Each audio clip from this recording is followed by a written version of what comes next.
میں اگر رضی اللہ عنہ کہتا ہوں تو میں باغی بھی کہتا ہوں.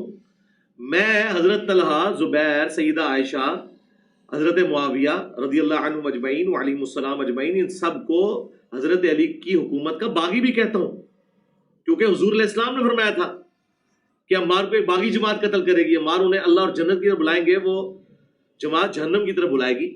میں کہتا ہوں رضی اللہ عنہ کہہ کے یہ خاموشی اختیار کر لیتے ہیں.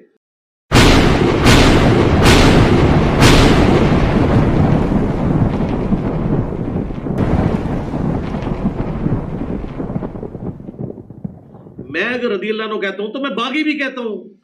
میں حضرت طلحہ، زبیر، سیدہ عائشہ، حضرت معاویہ رضی اللہ عنہ اجمعین وعلیہم السلام اجمعین، ان سب کو حضرت علی کی حکومت کا باغی بھی کہتا ہوں.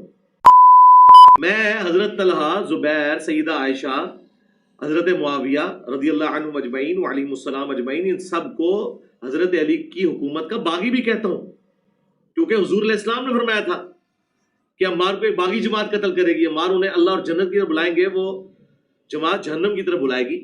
میں کہتا ہوں رضی اللہ عنہ کہہ کے یہ خاموشی اختیار کر لیتے ہیں.